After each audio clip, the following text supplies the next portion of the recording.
The following is a Hoop Ball presentation.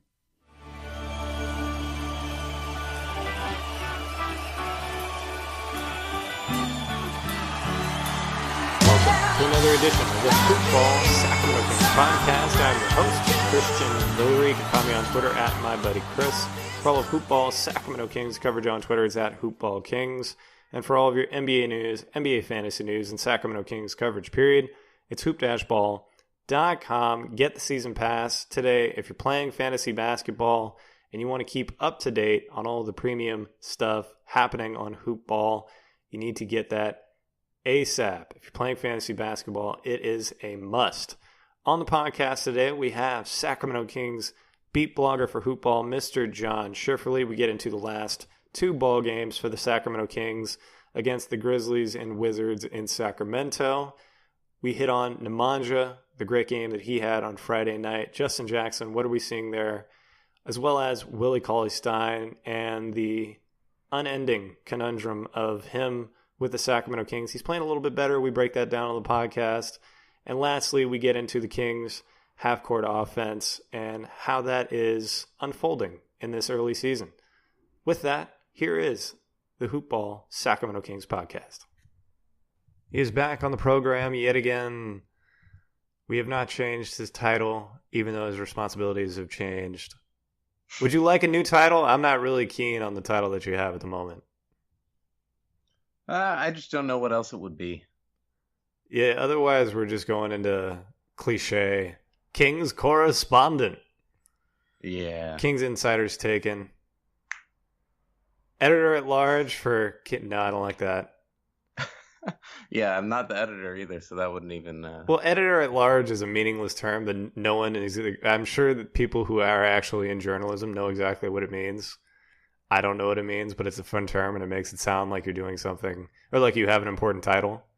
Yeah. I guess we'll just keep it with what it is, and we'll, at some point in the future, we'll look at amending it. Sacramento Kings beat blogger for Hoop Ball, Mr. John Schifferle, back on the program. How are you, sir? Doing pretty well. How are you? I'm fantastic. We've got a podcast on a Sunday morning after the Kings have put up two impressive performances against quality teams. Memphis on Wednesday in Sacramento, beat them after being down 8 at the half. Beat the Washington Wizards on Friday in Sacramento after being down 6 at the half. Compelling stuff for our Sacramento Kings. Things are looking good. 3-3 after 6 games. How do we like what we've seen so far, John Schifferle, or how do we not like it? What are your take? What is your take? Is your overall feeling about this team 6 games into the season? It's good. They're actually going to be competitive. And, there's plenty of players on this team that could hit somewhat of a wall. Like Bjelica could come down a little bit. De'Aaron Fox may hit somewhat of a wall partway through the season. Marvin Bagley may, although he's also not playing that much. So there is some room for them to regress a little bit. But overall, they're probably just going to be competitive this season, even if it doesn't turn into necessarily that many wins. Bjelica is not going to hit a wall. I can assure you of that. Not like a wall, but he may. What's he shooting right now? Like 60% from 3? He just may come down a little bit. Yeah, his shooting percentages will probably regress a little bit, but his overall effectiveness out on the court, I don't see that changing one bit. He is I shouldn't say single-handedly, but he is doing, I think I said this on the pod earlier, he's doing 4 or 5 things every single game, little tiny things no one's going to bring up after the game, or you're not going to find them in the box score, that bend the games in the Kings' favor. On top of that, on Friday night, he played extraordinarily well, was very aggressive, looking for his own shot. Every time he's got the ball, I said this on Twitter, every time he gets the ball, I'm super excited to see what he's going to do. That pass to Buddy, I was like, Oh, man. I was gearing up for where that sucker was going. And then when he threw it to Buddy, it was electrifying for me. He's playing really well. He's a great fit next to Willie Cauley-Stein. They play off each other really well. It's a nice yin and yang on that front court. He's able to play on the perimeter. Willie's going inside a little bit more. Willie's scoring efficiently on the inside. He's playing to his strengths, which is what we've wanted him to do for quite a while. I want to go back to Nemanja for a little bit because this guy is by far my favorite player at the moment. Does not smile when he's out on the court. No smiles whatsoever. Greatest thing in the world could happen to him. He is all business. Looks out of shape. Somehow could not muster or couldn't show it if he was playing 45 minutes a game. I'm sure he'd still look the exact same way. He would not be huffing and puffing because he knows how to play the game efficiently. On top of that, after the game, can't under his own power stand. He's got to lean up against the basket. And was that what he was doing? He was leaning against the basket. He was leaning against the stanchion while he was giving that post-game interview to Grant and Doug. He's by far my favorite player. He's electrifying the Kings. He is a steadying force for that offense. He's a creator. He is a much-needed change of pace, and he's somebody else who can take a little bit of the playmaking load off of De'Aaron Fox. I think he's going to play a whole heck of a lot more, and once Bogdan comes back, it's going to be extremely fun to watch this team with 5 guys who can shoot, 5 guys who can move, play defense at a high level. Basketball IQ is going to be off the charts. I'm super excited. In previous years, the Kings have started off well. I should have actually, I don't know why I looked up the record after 10 games, because the Kings' record after 10 games for the past 12 seasons is not all that impressive. The last time they were 500 after 10 games was 14-15, and then previous to that, it was 06-07, the year after the last year they made the playoffs. I think when Bogdan comes back, that's the X factor. If he looks really good and he's playing very well, this team could end up being 500 or better after 10. Actually, no, he's going to be back after the 10 game mark. But beyond that, I think they have a chance to play competitive basketball and scratch and claw at that 500 mark when he comes back. Nemanja, where is he in your mind? What is he doing that's positive for the Kings so far? He really moves the ball well without it sticking. And I think that's huge for the young players. And then beyond that, he pushes Bagley, because if Bagley wants to play, he's going to have to – he can't be that much worse than Nemanja, right? Like, they'll find Bagley some minutes as the backup for just as a baseline. But if Nemanja's really got it going, then Bagley's going to have to show that he deserves those 20 minutes. So it pushes him to play well, not that he needs much of a push to go out there and give effort. But it's just good for him. It will be an interesting dilemma later in the season, I think. If Bagley starts playing really well, Cauley Stein's still playing well, and Bjelica's playing this well, I don't know what, because they said they want to play the young guys. It's a good problem to have, but it'll be interesting to see the way it develops. Well, it's looking so far like Jaeger is going to Bagley as his main big off the bench. Yeah.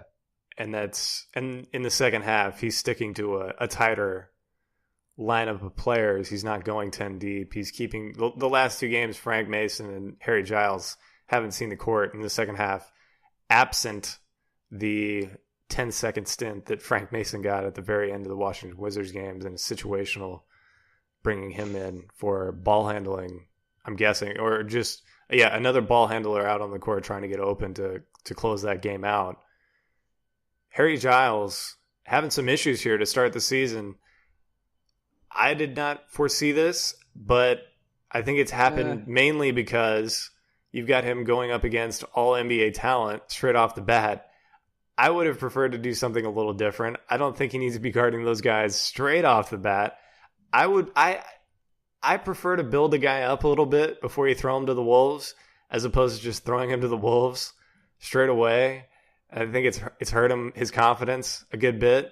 He feels a little less sure of himself out there on the court. I would have preferred to go about things a little bit of a different way. How do you assess how Jaeger has used him early on? It's interesting because we talked about it earlier during I think it was probably during the preseason, the fact that he doesn't look like he's really able to get up for lobs. Maybe that was during the regular season. No, we talked about that a couple of games ago. Yeah.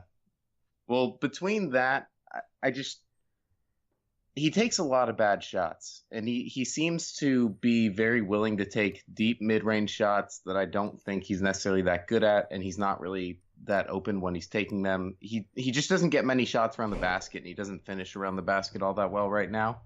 So between him taking tough shots that he's settling for and having really good defenders not really let him get easy shots, you can tell that it's just that led to some bad percentages, and then from there it just kind of tumbled as he got less confident.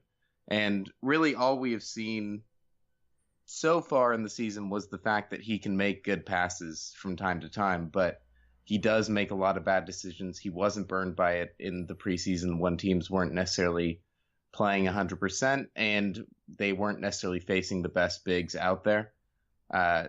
It's something that we had already seen him do, and now it's coming back to bite him. He's also forcing some passes where there is no shot of the pass making it to the other King player.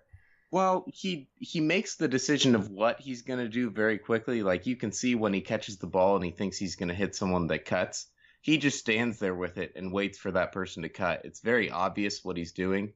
And a lot of times, I think they pointed out once, he had like a wide open lane to the hoop, and he instead just stood there and waited to pass to the cutter.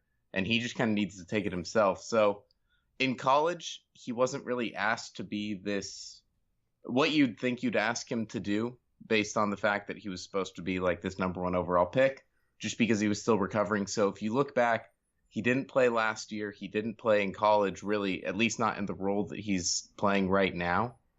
And so really the game's just really, really fast for him, more than you would expect from a player that is coming from a college program, right? Because he hasn't really been expected to play this type of offense.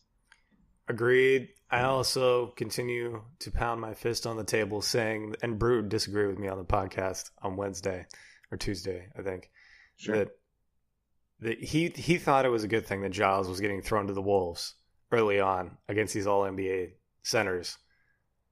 I think that's the wrong way to go about it when a guy clearly has no chance. It's like, oh, let's have De'Aaron guard these guys. Oh, it's throwing them to the wolves. It's great. It's great. It'll expose them to really playing hard on defense, and the NBA will harden him up, toughen him up. I disagree with that. I kind of agree with it. Here's what I would see is, first, again, he was making bad decisions in preseason and he just wasn't being punished for it.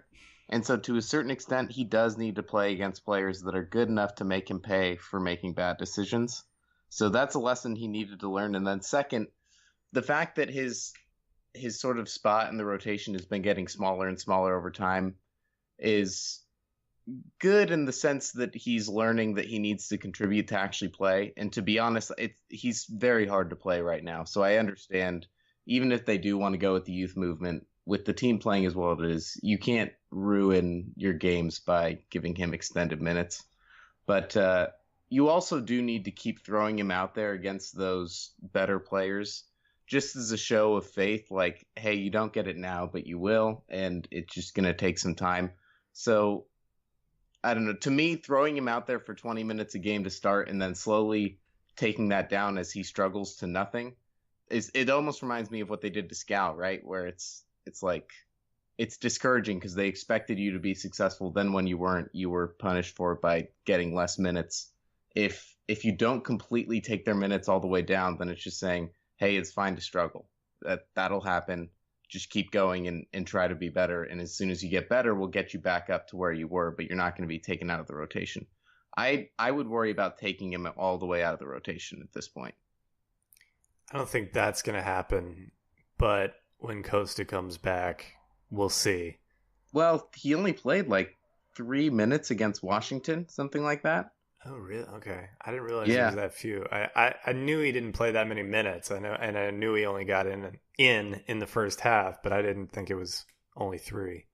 Yeah, he was in for 3 minutes, and he was 1 of 1, hit a 2-pointer. Oh, it was an and one. Yeah, I remember that. Yeah, he's not really in the rotation at this point, and I don't think that that's right necessarily. I mean, of course, that game's weird with Bjelica having one of the best games of his career, and Willie Cauley-Stein playing pretty well, and it was competitive, so it's tough to find him minutes in the second half. But you do want to make sure he stays mostly in the rotation. Speaking of players who are struggling, Justin Jackson. I have no idea what to make of this. I'm seeing tweets on Twitter, that Justin Jackson is good defensively. At least that's what the stats show. He's holding players to averages below the norm in some capacity. I can't remember exactly how it was being expressed. Offensively, he's not a train wreck, but the shots are not going down as frequently as I would have hoped for him. And yeah, he's just I don't even know what to make of it, because is he doing the right thing? Is he in the rotation solely because they need somebody his size out on the court? I don't know. And I think he's probably the first casualty when Bogdan comes back. We're worried about Buddy's minutes being cut. I think it's more likely that Justin Jackson's minutes get cut down significantly, because I would much prefer to have Buddy out on the court than Jackson at this point. Just start talking about Justin Jackson. I don't even know how to set you up for it. I mean, Justin Jackson is fourth in the team in minutes, so I'd say he doesn't deserve that. Really? Sure. Holy yeah. moly. Yeah, he's at like 29 something a game. So he is going to see his minutes go down when Bogdanovich comes back, because that's just natural. But sorry, hang on one second. Oh, the cat is doing something to your microphone. No, the door. Oh, wow. Justin Jackson at least he's consistent. It's like we talked about with Willie Cauley-Stein. People are saying they want consistency from him. I feel like I consistently know what I'm getting with Justin Jackson when he's out there on the court. Wouldn't you say? Yeah, he's I don't know if consistent's the right word, because some nights he'll go like 4 of 6 from 3, and some nights he'll go 0 of 8. But the one thing I will note with him, if we're talking about why it's tough to play Giles, it's because when he's on the court, the offense entirely runs through him, and he doesn't seem to know where to be defensively right now. So he really hurts what everyone else does on both ends. Justin Jackson at least seems to know where he should be, gives the right effort. The ball doesn't stick with him. He's not trying to do too much necessarily. He just doesn't hit his shots. And that's not... It hurts the team in the sense that if he hit the shots, they would score more points, obviously. But it doesn't really hurt what everyone else is doing. Like De'Aaron Fox, if he finds Justin Jackson open in the corner, should make that pass. And he does make that pass. And if Justin Jackson doesn't make it, it doesn't hurt Fox. It hurts Fox's numbers, but that's still what he should be doing. With Giles, it just completely interrupts what you're doing on both sides of the floor. So I think that's the two extreme ends of players struggling. And so that's why I don't think it's that big of a problem for Justin Jackson to play. I mean, his biggest issue is that he goes out there and he just doesn't get any numbers at all. It's not like he's racking up turnovers or something. I would argue that he's not playing as well defensively. I don't see any kind of extreme effort or lockdown type defense. Not like he's got to be an elite defender, but there's instances, and they're pointing it out on the broadcast, where he's clearly not where he needs to be, and he's not positionally getting to where he needs to be out there on the court in order to stop his man from getting to the basket. Yeah, he struggles from time to time with that. There's no doubt, but at the same time, it's not killing you, I don't think. I think he fills his role relatively well.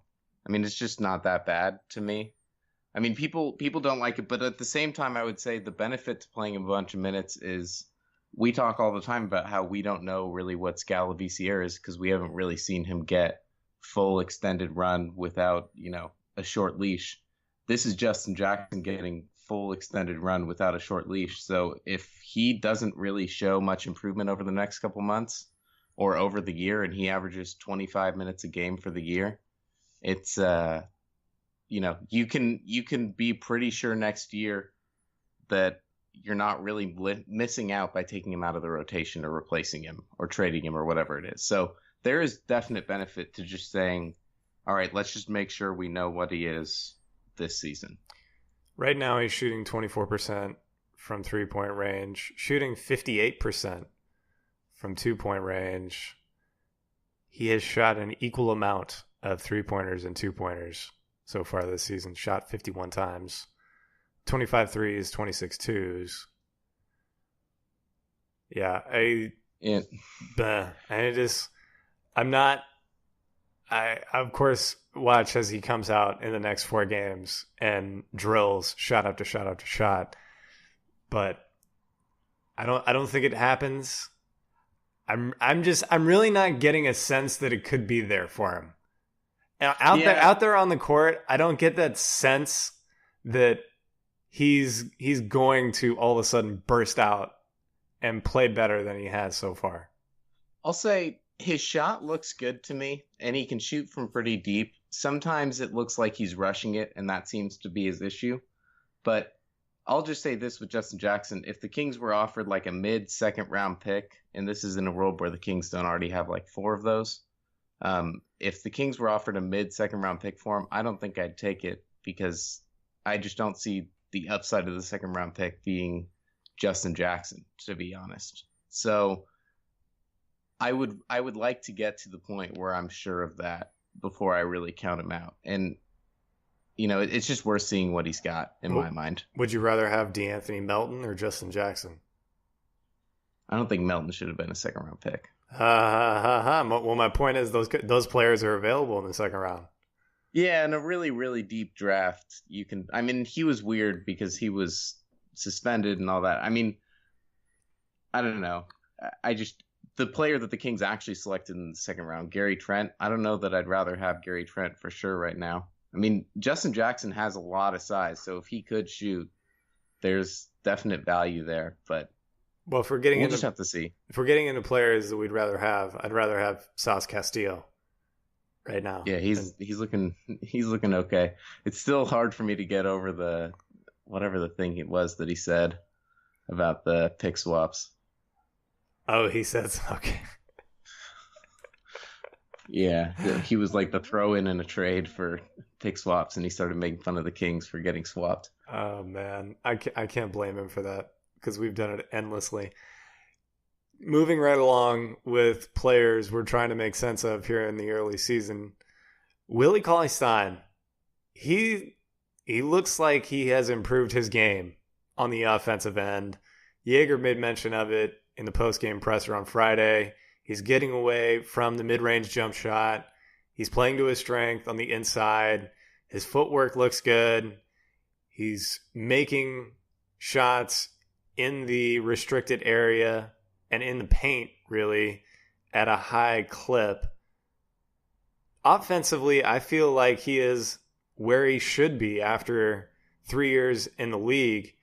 It's defensively where I'm still not 100% there with him. I feel like when his man has the ball, he is engaged because he is forced to be engaged at that point. But when his man doesn't have the ball, I'm not getting the sense that there's a lot of activity on his end. And I'm still not seeing him rebound outside of his area or show any kind of ambition to get rebounds that aren't coming directly to him. I'm not seeing lots of blockouts. I'm not seeing him own the paint on the defensive end like we would hope to see him do. What's your take on Willie so far? He's still good at staying in front of people, and he's still good at switching when he needs to. He's had some really great switches this year, and the Kings seem to have incorporated that into their defense more, which I think makes him more effective. But he does only have 2 blocks this year, which is just way too low. Even if you want to say like it's a low it's just a bad 6-game stretch or whatever. He should have at least, I would say, 4 at this point, at least twice as many as he has. And he's just not really going for blocks. And I just wonder if that's kind of the player he is. If the Kings do want to go to a defense where they mostly switch, I think you can certainly do that if you have Justin Jackson actually playable in the rotation. You have Bagley out there, Cauley Stein, De'Aaron Fox, and Bogdan Bogdanovic. I think that defense could switch a lot, and that would really highlight Willie Cauley-Stein's strengths and really the strengths of players like Bagley and Fox anyway as well. So, I mean, he's interesting. He needs to block more shots, and we'll see if he can develop that. But it does kind of seem like this is a year where he's learning as he's going. And offensively, he's been pretty fantastic. So, wow. In his career, he's never had more than 2.5 fouls per game. That seems low. He just doesn't like to come over to help for blocks, which I kind of get. But the problem is, I remember in college, he wasn't necessarily the best rebounder, and a lot of people said, well, he's not a great rebounder, but that just happens when you go for blocks a lot. And the fact that, his rebounding hasn't gotten better as he doesn't really go for blocks anymore. He kind of just needs to start trying to block shots more, is the basic premise. And I don't think it's an effort thing. I think it's just him recognizing and reacting. And the hope is that it's something that he hasn't really been doing for a while, but he will do as soon as he just gets used to reacting to that. The downside might be that he just may not have those reaction skills to do that. I think he's got the reaction skills. I think it's all there. I think he maybe is still trying to put things together, possibly on that side of the floor in the NBA. It's still, he's played 3 years. The second year, he was stunted a little bit because DeMarcus was taking a lot of his minutes for the first half of the year.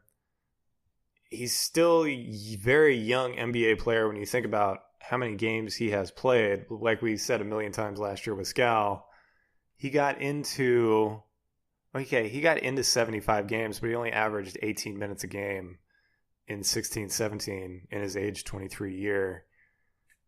Maybe he's just still trying to put the pieces together, and once he's got things down on the offensive end, you can maybe start to see him put a little more effort and consistency into that defensive end. But like, I was thinking about this because people are we're still talking about whether or not the Kings are going to extend him. If he's missing one part of his game, and it's not, of course it's not completely missing, we're talking about his help side defense. Is it okay or plausible, good for the organization to give him an extension of probably, what's the going rate for a big man with his skill set? I wouldn't say he's elite. $14 million a year, because Clint Capella got 20, right? Or no, Clint Capella got 18 with incentives. I would think 14 would be plausible. Can I live with the Kings giving him $14 or $15 million a year, given that he's not the lockdown defensive defender we would wish he was?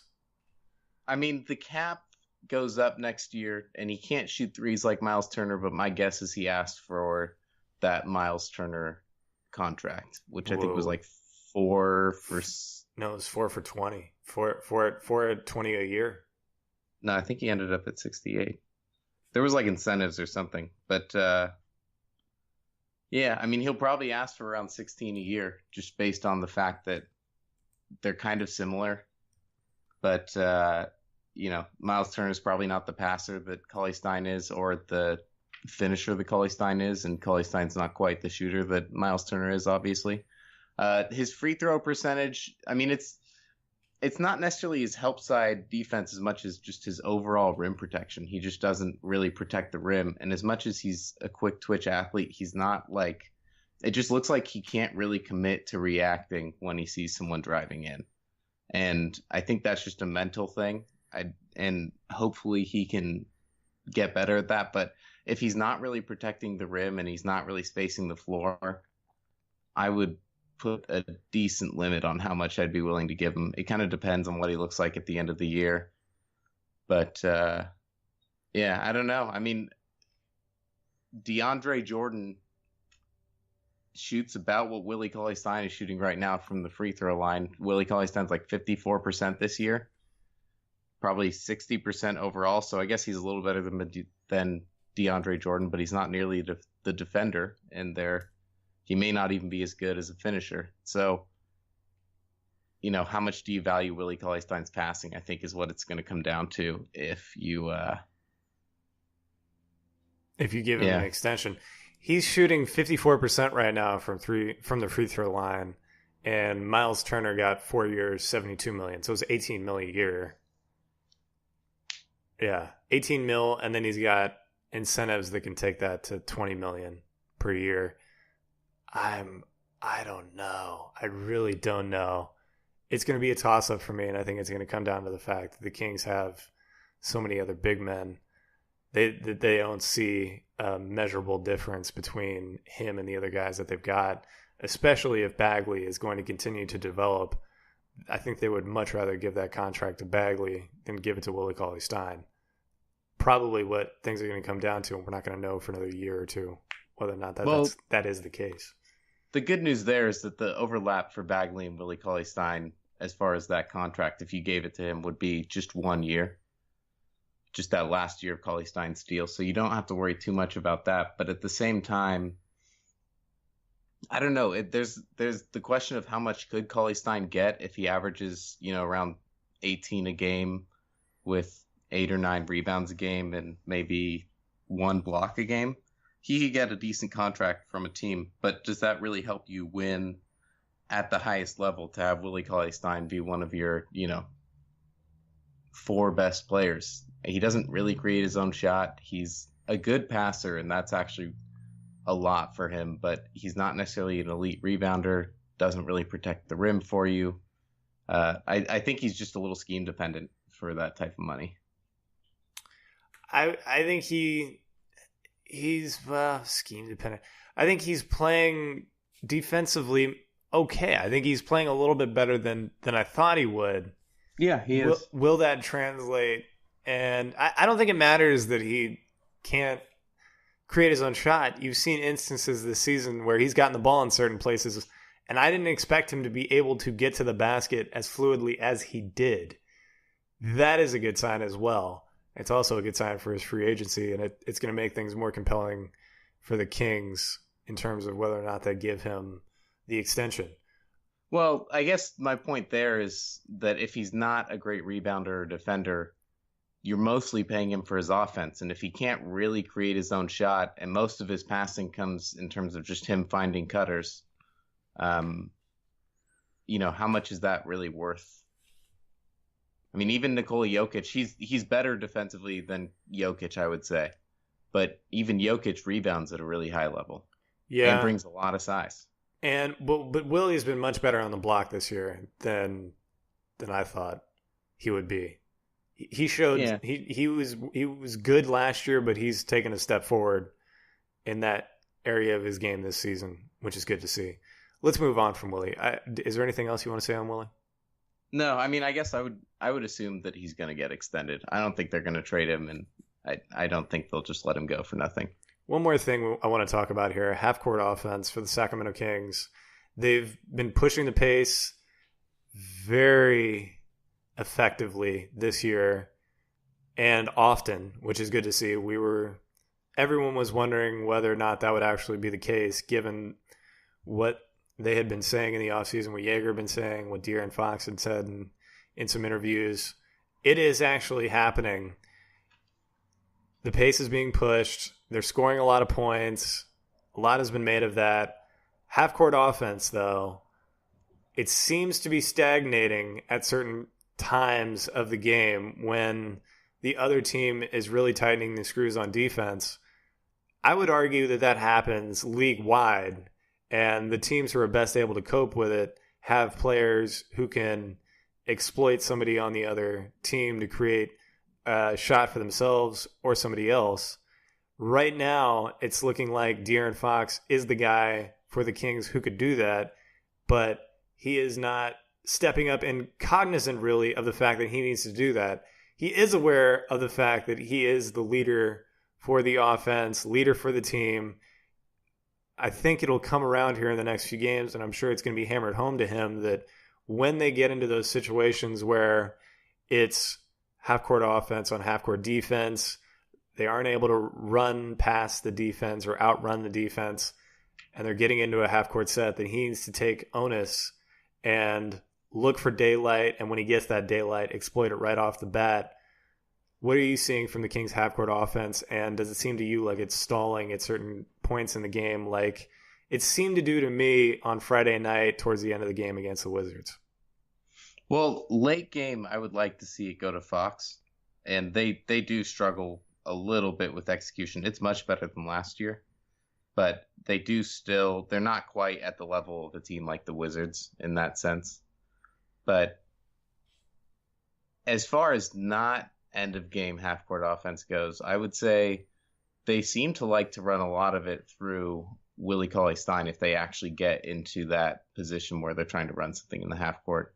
And they do use Fox a little bit late in the clock, but it seems like early in the clock, half court, they go to Willie. And I don't necessarily hate that. Again, if he's going to be a big part of your team, a lot of what he brings you is the ability to run the offense like that. And so if you're not using that, you're not really getting the value out of him. But yeah, ultimately it is going to need to be Fox to a large extent. And it's not quite there yet, but that's just another step in the development for him. Yeah, he has taken several steps forward this season. He is the engine that makes the offense go.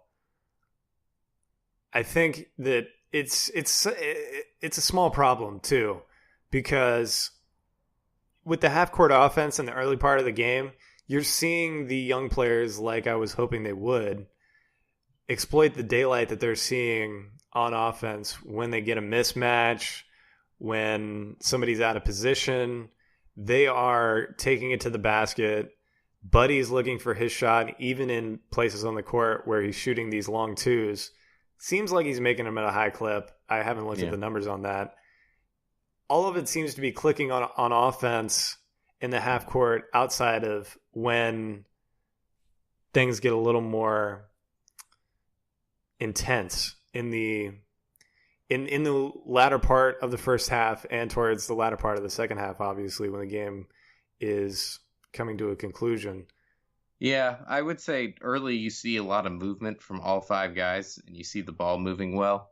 And when they get into those tenser situations, you see players sort of get away from that. And that's just going to need to be something that they balance, because there are going to be times where you do get out of that, motion offense type high post, thing that they're running right now, and move into, just having Fox take someone on late in the game or in a big situation where you really need a basket. And that's just a balance. It's tough to find, but that's part of the growth.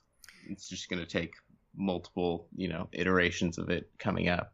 Also, it seems like when Nemanja's in the game, it helps the half-court offense in those tense situations. Yeah. Like Friday night, there were a couple possessions where the offense was stalling and nobody was moving. But it seemed like when he was getting the ball in his hands, he was making something happen. The ball was moving around. And he also seems to be somebody who he's making the ball movement contagious. When he's in the game, you're seeing a lot more player movement and ball movement. And it almost makes it hard to take him off the court because that is so beneficial for the offense. Are you noticing that as well? That when he's in the game, more movement seems to occur? Well, part of it is that he makes really quick decisions with the ball, and the person that he gets replaced with is Bagley, and Bagley loves to post up. And so, you will see more movement with Bjelica for sure, just because of their different play styles. But yeah, it really does help them when he's out there, because he probably doesn't hold the ball for more than 2 seconds at a time. couple minor things that I want to mention here. The Buddy Hield turnovers at the end of the Memphis game. Those just about broke me. I was laughing so incredibly hard. I was just, oh man, it almost ruined great. The win. Yes, it almost did. And it's like it was almost impossible to lose, and then Buddy did every single thing he shouldn't have done, and just basic stuff like get the ball in or call a timeout. Like it's that simple, and he couldn't do it. And Marvin Bagley had an instance where he was going to the right, and it was like 5 feet from the basket. Didn't want to use his right hand at all. He got blocked. He was trying to shoot with his left hand. Yeah. I mean, how do you not even have any kind of right? Like, he definitely needed to use his right hand there and didn't. That's a little concerning, but it also means it's an area of improvement for him. And when he gets that right hand, he's going to be all the more lethal. He's playing extremely well. We didn't talk about him at all, but let's do it here real quick before we sign off. Yeah. He's playing better, in my opinion, than I expected him to, which is a nice surprise. He is rebounding extremely well. He is being a pest on those offensive boards. He's defensively, he's like we've mentioned, he's not up to par on that end of the floor yet, but he's trying extremely hard. He's got all kinds of bounce. He's live, and he definitely looks like he's going to be a good player for these Sacramento Kings. Yeah, and I would say as far as the right hand, everyone agrees that he will be better when he has a right hand, and some people tend to phrase it more as he's going to struggle until he develops that right hand. And I would say, that's really the good news here. Like you said, that just points to his upside because he's already scoring at a high level and is already a problem for other teams. So the fact that he's doing all that and he's shooting the most unbelievably awkward off-balance left-handed shots at times just kind of shows you how much more he could do as soon as he gets even just a little bit of a right hand. I mean, it's as basic as like I saw him go up for one that just needed to be like a slight right-handed hook, and instead of a hook, he like switched it into like a jump shot, but he was a few inches from the rim. I don't know, like it's pretty wild how little he wants to use his right hand.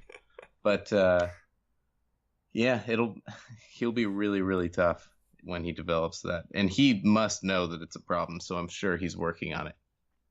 Yeah. That's going to do it for us. Anything else you want to add here before we sign off?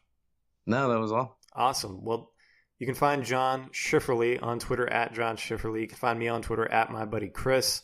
For all of Hoopball Sacramento Kings coverage on Twitter, it's at Hoopball Kings. And for all of your NBA news, NBA fantasy news, and Sacramento Kings coverage period, it's hoop-ball.com. Go pick up the fantasy draft guide. Season passes are available so you can get the premium content that is ongoing throughout the season. If you're playing fantasy basketball, it is a must get. You can find this podcast on iTunes, Stitcher, YouTube, and Google Play, as well as the Hoopball Radio app, which is free for download in the iTunes and Google Play stores.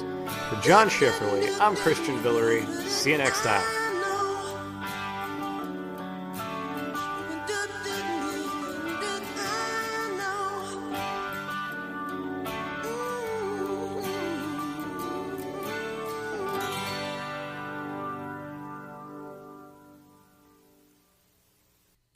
This has been a Hoop Ball presentation.